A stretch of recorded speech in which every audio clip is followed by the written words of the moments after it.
Targ, our friends. Hey everybody, it's Jason Blaha here, and it's time for another Orc Mode workout. And yes, deload is over. I am back home, well, at least this home, and it's time for a max effort bench press session.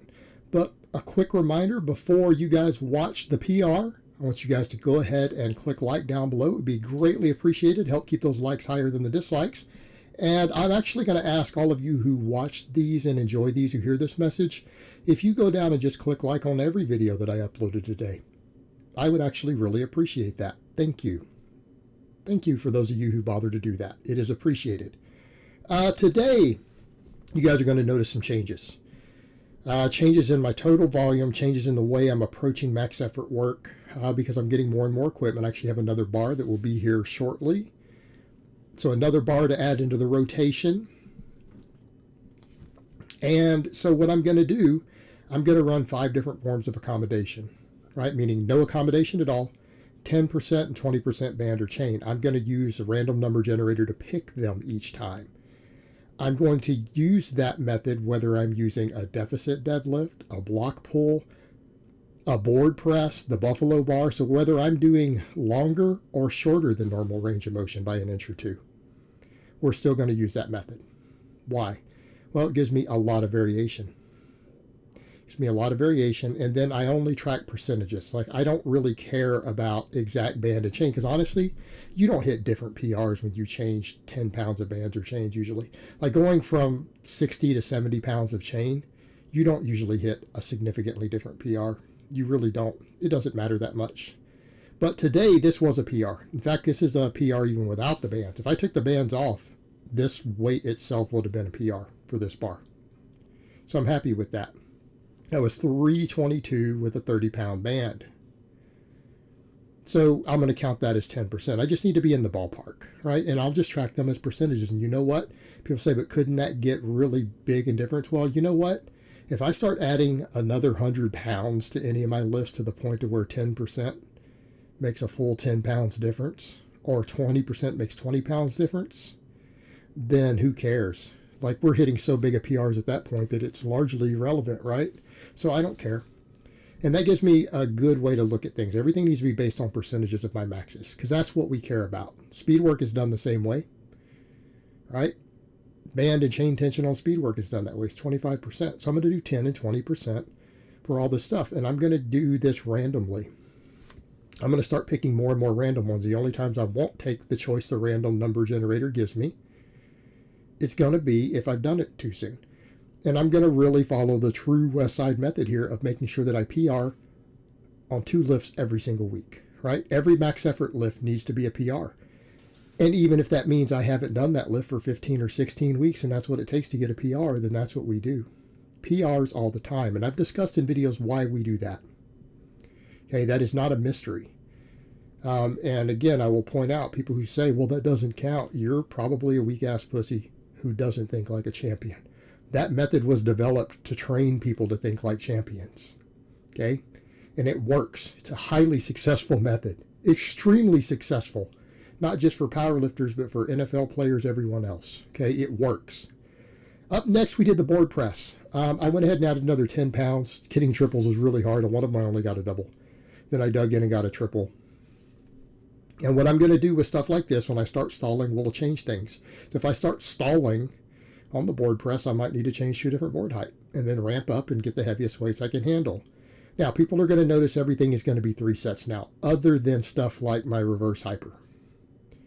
That's its own beast, and I have my own programming for it. I'm going to just do 3 really hard sets on everything. Some of these lifts are going to be for 10s.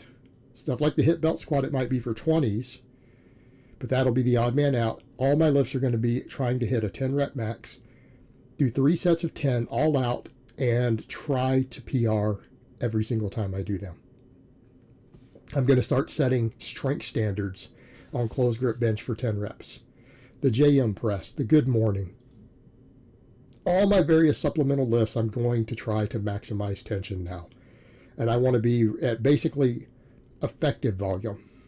Because I've done a lot of really, really high volume, doing 5, 6 sets of some of these things. No, everything is going to be 3 really hard sets. Try to be limit sets. I'm going to try to PR on them. right? I want to get to 275 for sets of 10 on my close grip. This is 237 and a half. I threw a fractional plate on, and it was hard today. It was challenging. The last rep was a grinder, right? I want to get there. I want to get to 155 for 10 on my JM press. I want to get to 275 for 10 on my good mornings. Right? These are goals that I'm going to set. I'm going to set strength goals on these lifts. What am I going to do when they stall? Well, we use supplemental lifts to try to help keep them from stalling. The JM press will help the close grip bench. Right? We can do other stuff for the good mornings. When they stall, I'll change bars. I'm about to have 3 different bars that I can do good mornings with. Okay? I have at least 3 different bars I can close grip bench with. Technically more. Because I can always do a 1 board. Right? I could do the buffalo bar if I want to increase the range of motion. I can do a 1 board if I want to make it shorter. I can do close grip with my football bar to change the angles. Keep pushing 10 rep PRs over and over and over. And if we stall, switch exercises. JM press, if it stalls, I can go to a JM floor press. That stalls, I can go to reverse band JM press or chains. JM press, we got PR because I only did 3 sets of 10 today. I threw the micro plates on and they were challenging. They lit my triceps up big time. And I got like 11 or 12 reps on the final set. I pushed it out. So I know I can add weight next time. I'm going to try to add weight next time on the close grip. It might be hard, but I can probably bump a fractional plate up, especially since I'm going to speed bench first and no board press, because that board press makes it harder. Everything is going to be at least 2 exercises. We'll hit each muscle group for 3 sets, 3 all-out sets. We'll make sure that we get at least 6 work sets per muscle group every session of high-quality sets. Now, my off days, I do a lot of other stuff. I can do a bunch of triceps, abs, just neck bridges for my neck. Well, really neck extensions, because I just care about that one part for my good mornings. We can do it that way. I'm leaning in the direction of just rotating speed work with nothing but bands. Instead of going bands and chains, we know bands are slightly more effective. Just rotate bars. Rotate deficit heights on the deadlift, right? I can do a block pull for a 1 inch. I can do a 1 inch deficit, 2 inch deficit. We can do deficits for speed work. It's 3 different heights off a conventional pull. That's what I'm going to do now. 3, 4 different bars I can do speed boxes with.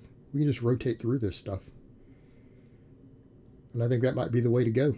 And I can always do the same thing with the speed bench, can't we? We can do the exact same thing. Yeah, of course we can. Of course we can. Why not? That way we maximize the effect of the speed work.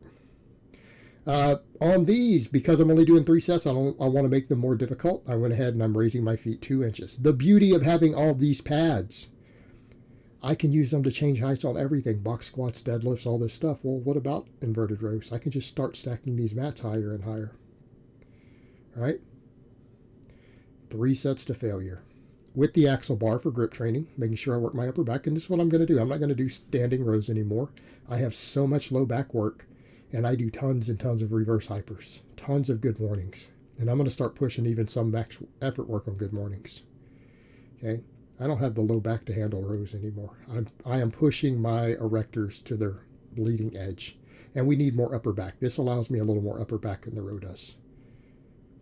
I get my grip training by using the axle bar, extra grip work. And I do grip work on my off days, along with all my restoration work and stuff, which is band press downs for triceps. That's why I can get away with just 3 sets of JM presses and pushing them for max tension, trying to hit 10 rep maxes, because I can just do band press downs on my off days, which I've started doing this weekend. All right? Need to make sure I work my shoulders. My entire upper back and shoulder girdle needs to grow. I liked these last time I found that I could handle them well. They gave me serious DOMs. 3 limit sets. First set was too light. I'm like, okay, I need to add weight. So do another 20 pounds on. Did 2 sets of 10 to where they were really challenging. 3 all-out sets. And then I did face pulls at the end too. 3 sets of upright rows, 3 sets of face pulls. My shoulders got, every part of my delt got worked. My entire shoulder girdle got worked. 6 total work sets there. And that's not counting the pressing, which is the front delts. That's not counting the inverted rows, which hit the rear delts. I've got cramps in my rear delts before doing them. Again, we're back over here, though, as far as direct shoulder work. 6 sets basically to failure twice a week. That's fine. That's fine, especially if they're hard sets and they're good exercises. Right? That'll keep my shoulders growing. All 3 heads of the delt, upper traps. Again, 3 sets of everything. It's what I'm going to do. And I want to try to get stronger and stronger. I'm going to push for PRs all the time on my 10 rep sets. And, you know, this one might be harder to find a substitute for. But it's not impossible. I bet you if I look through the stuff I have, I can come up with something. Even if I throw chains on it. 3 sets of curls. My cheat curls here to failure. I only got 9 on the last set with this weight. So that we know we're pretty much to failure. Again, how do I do these? Wide grip, wrist cock back. It's the only way to not hurt your forearms. Like if you do not want to get tendonitis with a supine grip, you got to do it this way. And I'm fine with a little bit of cheating. That's the reason I have the belt on. Keep my intra-abdominal pressure high because the low back activation is very, very high on a standing barbell curl. A lot of people are not aware of that. They haven't looked at the data on it. I could use the bicep work.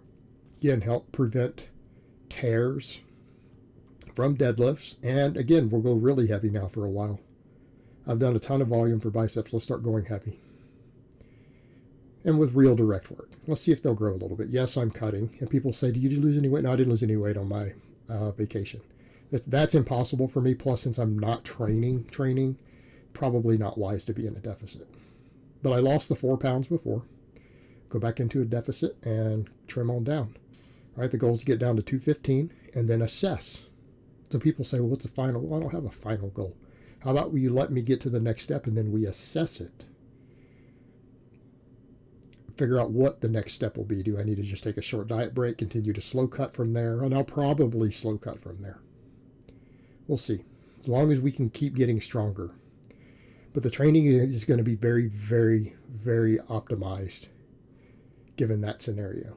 Although, to be fair, even though I'm on a lot less calories, I'm eating dramatically less fat and actually more carbs. So that should be fine with the training. Then we did my 3 sets of face pulls. Some people do note that, oh, your range of motion.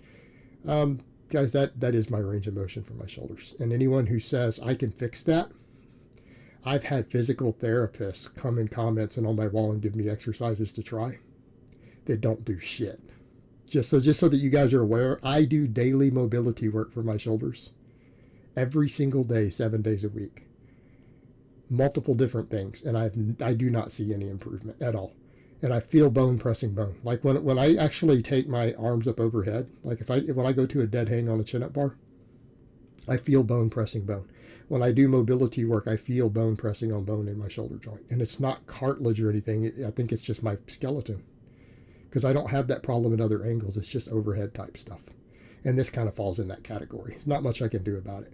But as long as we're working the delts and the traps, then that's good. This is what we want. This is what we want. And yes, I'm using a very heavy band right now. And that's fine. This is on a heavy day. But I had a great workout. I'm happy with the PR. I know the direction the training is going. So I hope it's been informative. And I will talk to you guys next time.